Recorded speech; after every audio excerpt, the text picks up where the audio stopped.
Salut tout le monde et merci encore pour tout votre soutien durant cette année 2024. Et un énorme merci à mes fidèles tipeurs sans qui je ne pourrais rien faire du tout. Donc merci beaucoup. On débute cette année 2025 avec un sujet sur lequel on a travaillé ensemble, mes abonnés et moi. Tout a commencé en juin dernier quand j'ai eu envie de lancer un projet de recherche généalogique coopérative avec vous en stream. Durant cette vidéo, je vais donc vous montrer des extraits de mes lives sur Twitch et YouTube, entrecoupés d'explications et de recherches complémentaires sur le sujet. Les lives ne seront pas forcément montrés dans le bon ordre, donc il y aura parfois des faux raccords avec mes vêtements, et vous allez voir qu'aussi au début, c'est un peu chaotique, l'écran de live est un peu chaotique, vous avez notamment le chat en plein milieu de l'écran de recherche, mais je vous rassure, au fur et à mesure de l'année, ça va s'améliorer. Allez, retour au 9 juin 2024. J'ai une idée de concept. Mon idée, c'est de mettre en avant des gens en faisant des recherches, mais pas des gens forcément connus. Et j'ai pensé au monument aux morts. Donc l'idée, c'est de rebondir de monument aux morts au monument aux morts. Et de faire des recherches tous ensemble, essayer de faire une fiche que je vais mettre après sur GeneaNet. Et pour ça, on va faire un truc au hasard. C'est pour ça que j'ai compté le nombre de personnes sur le monument aux morts de Montpellier. J'ai tout photographié. Et là, je vais demander dans quelques minutes à quelqu'un de me donner un nombre et on va chercher quelle personne est présente à ce nombre-là. Une fois qu'on aura étudié cette personne, idéalement, cette personne n'est pas née à Montpellier. Et à ce moment-là, moi, j'irai, ou vous, si vous voulez y aller, on ira au monument aux morts de cette ville et on fera la même chose. On va prendre un autre nombre et au hasard, on tombera sur une autre personne de ce monument aux morts. Puis, cette personne-là sera née ou morte ailleurs, puis on ira ainsi. Et puis si on a déjà fait la ville de naissance, parce que ça tombe tout le temps sur les mêmes, on trouvera une autre ville, par exemple là où il s'est marié, ou là où sa femme est née, ou des trucs comme ça, pour mettre en avant aussi les femmes. L'idée étant que quand on aura fait ça plus longtemps, avec plus de personnes, j'en fasse une vidéo, et que je mette en avant tout ce travail coopératif un peu fun. Kenai, pour te remercier de ton sub, je te propose que tu me donnes un nombre entre 1 et 1754, qui sont les 1754 noms que j'ai comptés sur le monument aux morts de Montpellier, que vous voyez affiché ici sur l'écran. Le 30, c'est donc cette page-là. On va compter 36, 35, 34, 33, 32, 31, 30. Joseph Allègre. Mesdames et messieurs, je vous propose qu'on lance nos recherches sur la première personne qu'on va sortir de l'oubli. On a quand même des indices. L'indice, c'est que il est sur le monument aux morts. Donc il est probablement mort en 14-18. Alors, il y a Simba qui nous a envoyé Allègre Joseph Jean, sous-lieutenant, 31e bataillon de chasseurs à pied, classe 1916, donc il était tout récent, il était tout jeune, il est vraiment mort très jeune, parce que c'est 20 ans. Ouais, voilà, né en 96, et il est mort 21 ans, quoi. Mort à Montsoupin, devant Easy, un truc comme ça. On va partir du principe que c'est lui pour l'instant, mais il faudra quand même qu'on double-check les homonymes, voir si on n'en trouve pas d'autres. C'est le seul que vous avez trouvé. J'ai pas cherché, pour l'instant je vous fais aveuglément confiance. Et donc, vous avez repéré où c'était Montsoupin? Voilà, les recherches sur le premier poilu inconnu, Joseph Allègre, avaient commencé. Là, sur le premier live, on a passé pas mal de temps à essayer de repérer l'endroit exact sur le front où il est décédé. Je vais condenser un petit peu toutes nos recherches, mais si vous voulez voir l'intégralité des lives, je vous mets les liens dans la description. Regarde le géoportail IGN. Ah oui, bien vu. Tu peux changer le calque de la carte et retrouver des cartes anciennes. 50. Mont-Sampin. C'était par là, en fait.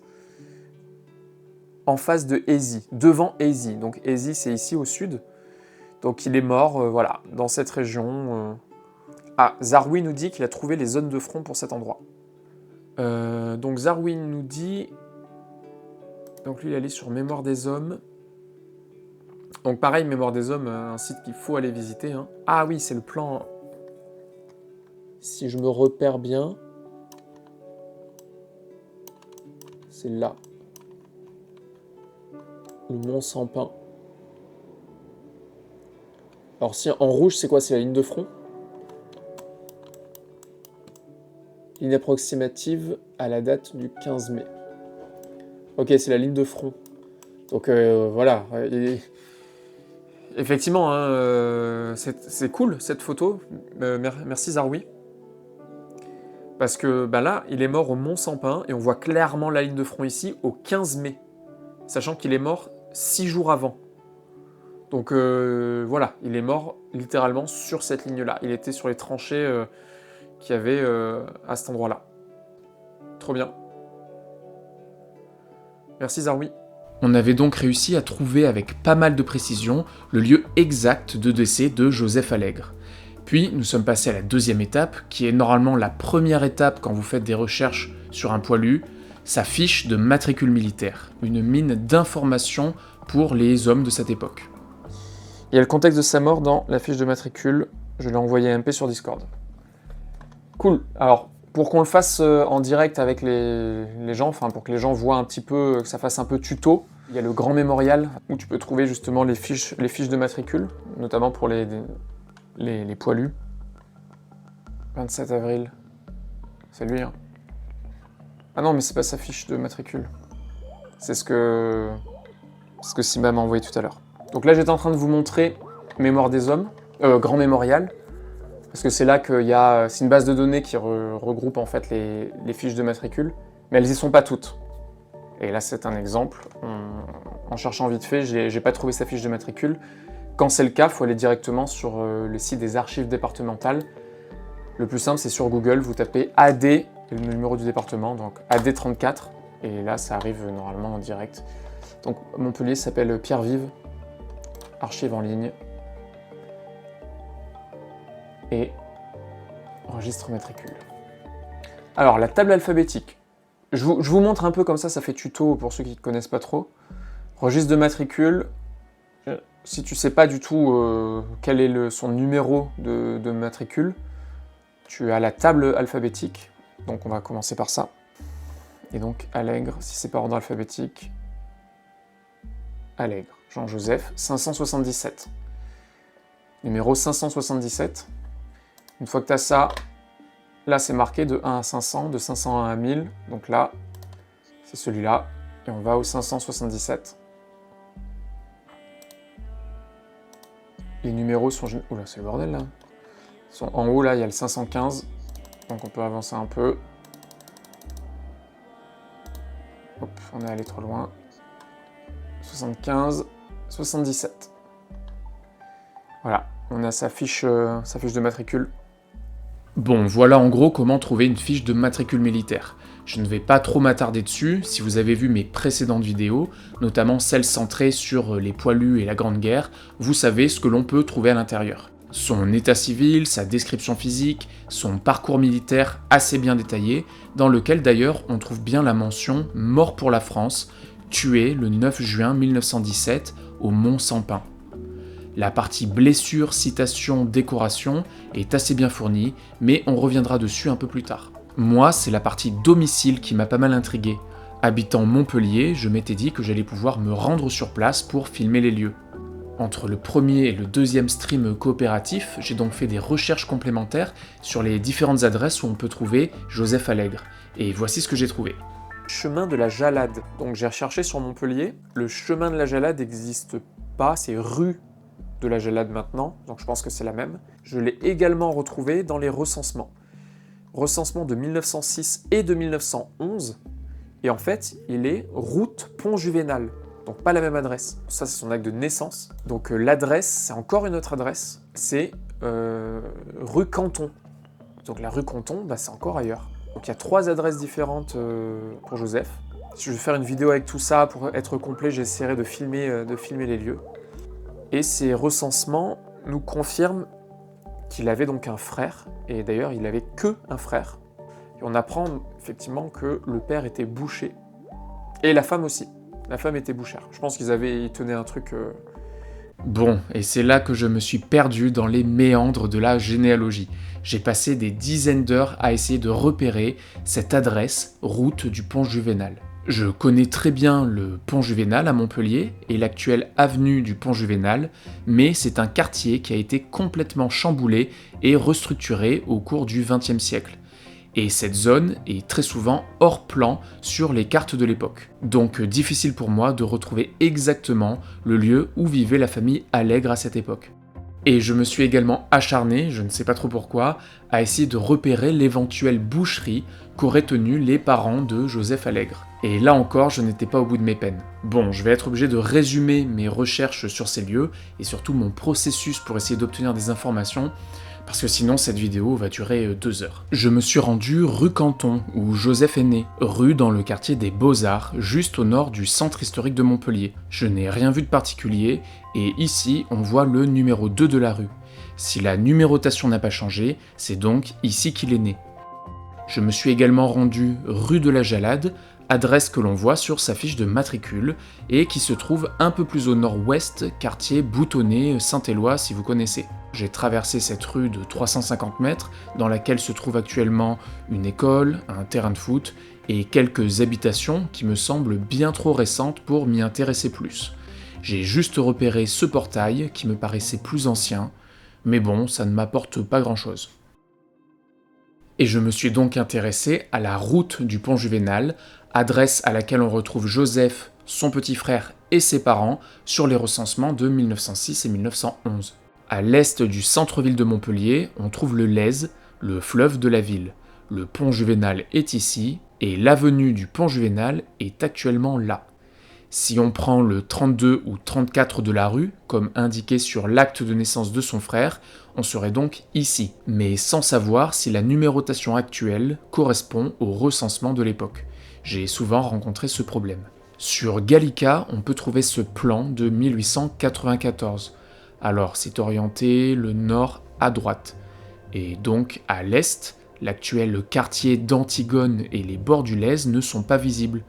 On aperçoit cependant le début de la rue, route départementale de Montpellier au pont Juvénal.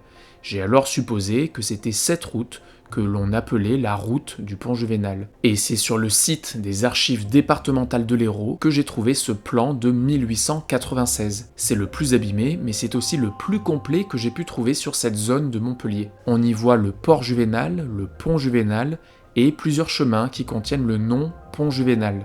Mais on ne voit toujours qu'une seule route, la route départementale numéro 15 de Montpellier au pont Juvénal. Je me suis donc dit qu'ils habitaient bien l'une de ces habitations ici. Difficile d'en savoir plus. Et concernant la boucherie des parents, alors mes recherches étaient très longues là-dessus. J'ai fait quelques trouvailles, j'avais des trucs à vous montrer, j'avais commencé à rédiger et à faire le montage sur cette partie, mais j'ai décidé de la couper parce que ça allait prolonger beaucoup trop la vidéo et ça partait un peu dans tous les sens. Mais je pense que je vais vous faire un autre épisode complet juste sur les boucheries de Montpellier. Mais voici pour aujourd'hui la version courte. Sur le plan de 1896, on peut voir que les abattoirs de Montpellier se trouvaient ici, dans le quartier des Beaux-Arts, et j'ai appris qu'il y avait énormément de boucheries dans ce secteur. Et dans le prolongement de la rue du marché aux bestiaux, qui existe toujours d'ailleurs, se trouve la rue Canton, où est né Joseph Allègre. Et le 2 de la rue est juste là, au plus proche de l'abattoir et du marché aux bestiaux. C'est donc dans ce quartier et cet univers de la boucherie que Joseph a vécu ses premières années.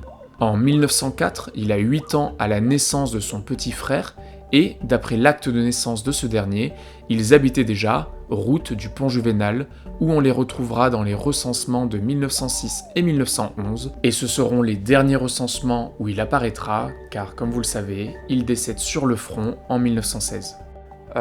Pour l'acte de décès, donc l'acte de décès, concrètement, il est mort dans l'Aisne, et dans l'Aisne, sur les archives départementales en ligne de l'Aisne, il n'y a pas les décès de 1917, mais heureusement, sur le site des archives municipales de Montpellier, j'ai retrouvé la transcription du décès, donc quelques mois après son décès, en septembre, parce que donc il est décédé en mai, donc mai, juin, juillet, août, septembre, 4 mois plus tard, transcription de l'acte de décès de Joseph Jean Allègre. Il date du 22 juin alors qu'il est mort le 9 juin.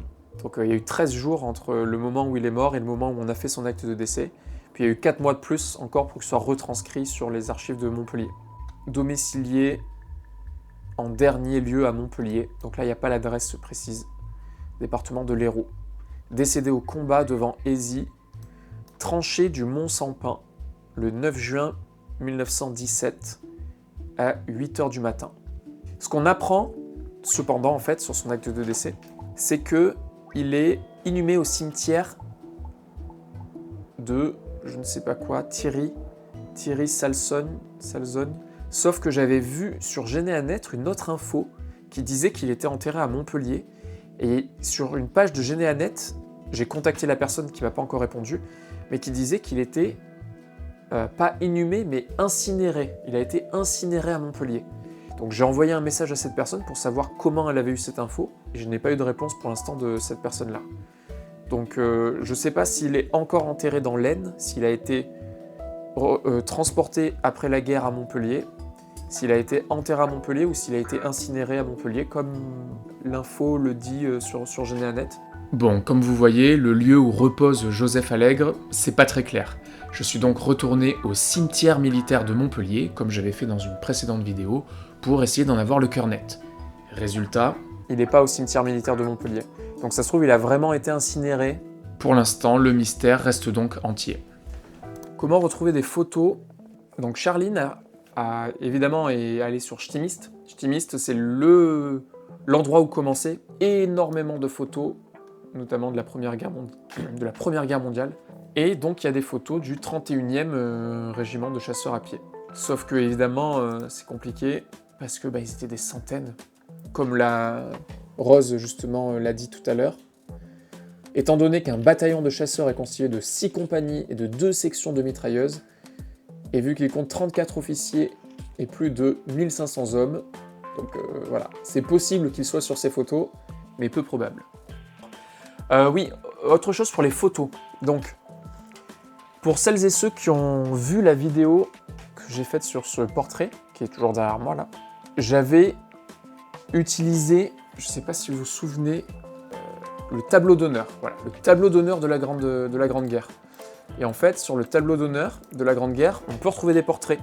Si vos ancêtres ont été des officiers et qu'ils ont été donc récompensés de la croix de guerre, il y a des chances, c'est pas à 100%, hein, il y a des chances qu'ils soient sur ce livre-là. Et vous avez des passionnés qui ont fait, merci à eux, un tableau. Vous allez sur cette page-là, donc jeanluc.dron.free.fr, et vous avez en fait tous les noms indexés. Et donc je suis allé chercher notre cher Allègre Joseph, et malheureusement, il n'y est pas. J'ai cherché et il n'y est pas. Oui, et donc Damien Lardin est en train de dire, et c'était l'autre point que je voulais aborder sur les photos, il nous dit « Dans les cimetières des communes, on peut parfois retrouver sur les monuments aux morts des photographies des soldats morts pour la France. » Et bien ce que j'ai fait aujourd'hui, je suis retourné, ça tombe bien, j'ai la photo, j'ai la vidéo, comme j'avais fait dans cette vidéo-là, je suis retourné au cimetière Saint-Lazare tout à l'heure. J'y étais cet après-midi. Et donc, comme tu dis, Damien, parfois il y a des portraits.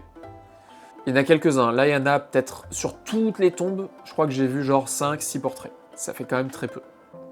Cédric, salut, nous dit « Aux archives départementales, les dossiers anciens combattants contiennent parfois la carte d'anciens combattants avec la photo. » Faudrait que j'aille, je suis jamais allé encore une fois aux archives départementales de l'Hérault, parce que j'ai pas de famille dans l'Hérault, mais ça serait l'occasion, effectivement.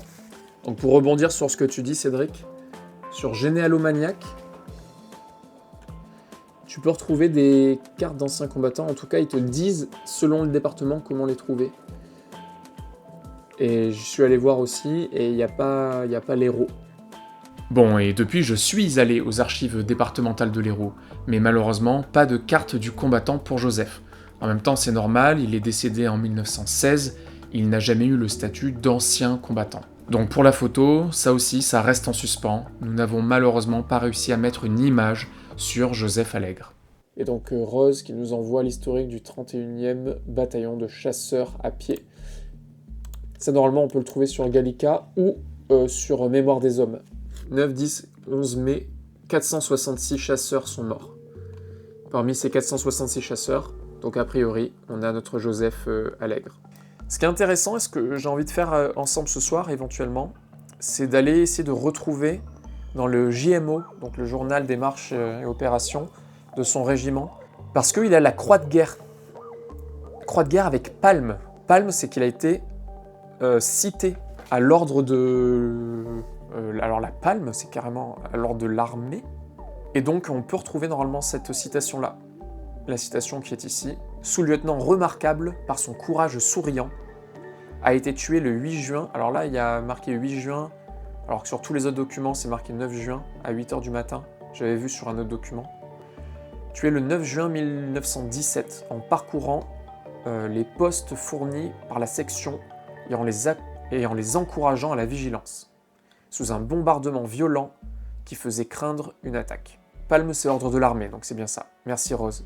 Alors, moi j'aimerais bien qu'on aille voir les JMO, donc Mémoire des hommes, journaux des unités engagées, voilà, c'est là.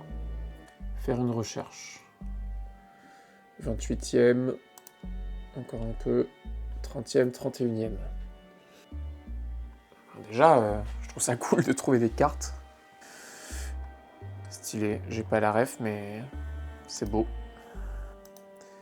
Bon, j'avance un peu. On va pas, encore une fois, on va pas tout lire. 9 juin, le jour où il est mort. Journée calme. C'est pas ce que j'ai lu, mais bon. Effectivement, en fait, sur tous les documents, dont son acte de décès, c'est marqué que il est décédé le 9 juin à 8h du matin. Le seul endroit où c'est marqué 8 juin, c'est là sur sa fiche de matricule, c'est marqué « a été tué le 8 juin ». Et sur le JMO, le 8 juin, effectivement, il y a marqué « perte 2 chasseurs tués ». C'est peut-être l'un des deux. Bombardement violent. C'est pas faux, peut-être qu'il est blessé le 8, mort le 9. Donc vous me parlez de la page suivante. Qu'est-ce qu'elle a la page suivante? Journée assez calme, perte. Sous-lieutenant Allègre est tué, ainsi que 2 chasseurs, un sergent et 2 sécheurs blessés. Mais là, c'est le 10 juin, du coup. On a 3 dates. Sur sa fiche de matricule, c'est le 8 juin. Et bon, j'ai envie de dire, la fiche de matricule, c'est celle qu'il faut le moins croire. Sur son acte de décès, c'est le 9 juin. Et là, sur le JMO, c'est le 10 juin. En tout cas, c'est cool d'avoir trouvé ça. C'est cool, je suis content, c'est un beau document. C'est une belle pièce, je vais la screen. Et ouais, il a que un frère. On a checké là avec Simba. Il n'y a pas d'autres frères et sœurs qui sont nés et morts à cette période. Donc ils ont vraiment eu que 2 enfants. Je pense qu'on a bientôt fait le tour en vrai de ce qu'on peut trouver sur notre cher Joseph. Voilà où on s'était arrêté pour cette première recherche coopérative. C'était au mois de juin dernier, mais moi, depuis plus d'un mois, j'ai repris les recherches sur lui pour cette vidéo, pour la préparation de cette vidéo, et depuis j'ai trouvé pas mal de choses que j'avais envie de vous partager aujourd'hui. C'est encore une fois en essayant de trouver des infos sur cette fameuse boucherie des parents de Joseph que j'ai commencé à fouiller dans les archives des hypothèques de Montpellier. Allez, je vous fais un petit tuto. Première chose à faire, trouver la page des archives départementales concernant les hypothèques. AD34 sur Google, hypothèque, facile. Alors là, j'ai coché que Montpellier, et ensuite il faut chercher dans la table alphabétique si la personne que l'on étudie a déjà été concernée par des achats, ventes ou succession de biens immobiliers. Comme son nom l'indique, c'est par ordre alphabétique. Cherchons donc le père de Joseph Allègre, Louis Victor. Allègre est alphabétiquement bien entre Alberni et Almela. C'est ici, et là, il faut donc chercher le nom. Au bout d'un moment, on tombe sur Louis Victor Allègre, garçon boucher à Montpellier. A priori, c'est bien lui. On voit dans les colonnes de droite que les informations hypothécaires le concernant se trouvent dans le volume 316, case 258. Par chance, ces livres sont aussi numérisés, en tout cas pour l'Hérault, et le Cantal. Oui, je vous parle du Cantal parce que j'avais déjà fait ce genre de recherche aux archives départementales du Cantal pour la vidéo sur la maison de famille de mon ami. Si vous n'avez pas déjà vu ces vidéos, je vous invite à aller les voir. Retour donc en arrière, et cette fois-ci, on coche « Répertoire des formalités hypothécaires ». Les volumes sont dans l'ordre et sont nombreux. C'est généralement bien plus rapide de juste taper le numéro du volume dans la case « Cote du document ». Voici le volume, Cherchons maintenant la case 258. On obtient encore une fois une référence. Ici, volume 988, article 47. Mais cette fois-ci, ce document n'est pas numérisé. Pour le Cantal, c'était pas numérisé non plus, j'avais payé les archives pour qu'ils m'envoient une copie. Mais cette fois-ci, je peux me rendre à Pierre-Vive, où se trouvent les archives départementales de l'Hérault, pour aller chercher moi-même ce document. Une fois inscrit et avec l'aide des archivistes sur place, j'ai donc pu obtenir le volume et lire l'acte concernant la famille Allègre. En gros, il nous informe qu'à la mort de Louis-Victor en 1939, sa femme, Clotilde Carder, a hérité de 25% de ses biens et que le reste est allé à leur seul enfant et unique héritier, Jean-Pierre, le petit frère de Joseph. D'ailleurs, il n'est nulle part fait mention de Joseph dans ce document. On apprend aussi que Clotilde est morte l'année d'après, en 1940, et que donc Jean-Pierre a hérité du reste des biens. Le bien concerné étant, et c'est là que ça devient intéressant, une parcelle de terre et une maison située au lieu dit Plan de la Jalade. Ah, la Jalade, comme la rue que j'ai visitée parce que présente sur la fiche de matricule de Joseph. Inscrite au cadastre sous le numéro 953. Parfait, on a une adresse. En fouillant dans la partie cadastre des archives départementales de l'Hérault, on trouve le cadastre napoléonien affichant le quartier en question. On trouve l'inscription Plan de la Jalade et un peu plus bas, la fameuse parcelle 953. Cette parcelle est très grande et d'après ce que je comprends, elle s'étend entre l'actuelle rue de la Jalade et la rue Triolet. Ces rues ne portaient pas encore ces noms en 1817. Au moment où ce plan a été réalisé, là c'était que des champs. En regardant sur Google Maps, on peut encore deviner la forme du terrain qui appartenait autrefois à la famille Allègre. C'est cette forme-là, tout ça c'était leur terrain. Et le vieux portail que j'avais retrouvé était en fait juste à côté, ici. Il correspond à la parcelle 951 du cadastre. Cette parcelle ne semble d'ailleurs pas avoir été modifiée au cours des 2 derniers siècles. Si on jette un coup d'œil à cette zone sur Géoportail IGN et qu'on affiche le filtre avec les cadastres récents, on obtient ça. L'ancienne parcelle Allègre a été découpée en 7 nouvelles parcelles. Et la parcelle voisine 951 est bien toujours en un seul morceau. J'ai re-regardé mes rushs pour voir si j'avais filmé l'ancien terrain des Allègres, mais malheureusement, on aperçoit juste ça. Bon, flemme d'y retourner, on va regarder sur Google Street View. Après la rue Canton et la route du Pont Juvénal, c'est donc ici qu'ils sont venus s'installer. On apprend dans ce document que c'est la mère de Joseph qui avait hérité de cette parcelle, sur laquelle les époux Allègre-Carder ont fait édifier eux-mêmes leur maison. Évidemment, la maison d'origine n'est plus là, mais j'étais très content d'avoir retrouvé les lieux. Bon, voilà ce que je peux vous raconter sur Joseph Allègre, le poilu sur lequel on est tombé au hasard sur le monument aux morts de Montpellier. Étant donné que toute sa vie s'est passée ici, dans cette ville, on a décidé de garder le même monument aux morts pour sortir de l'oubli le poilu suivant. Simba, est-ce que tu peux me donner un nombre entre 1 et 1754, mais pas le numéro 30 s'il te plaît? Numéro 507. 11, 10, 9, 8, 7. A priori, il s'agirait de Paul Corbière. Allez, c'est la fin de cette vidéo, j'espère que ça vous a plu, ce format un petit peu hybride. Je vous remercie encore pour tout votre soutien, en espérant que cette année 2025 sera riche en généalogie. A bientôt.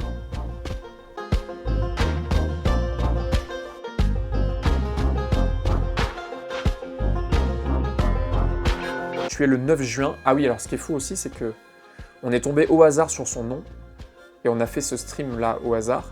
C'était le 9 juin. C'était dimanche là et on était le 9 juin. Donc on n'avait même pas remarqué ça dimanche, mais c'était le jour de son anniversaire de mort. Ça faisait 107 ans qu'il était mort. Le jour où on est tombé sur lui, sur l'arbre, sur le monument aux morts.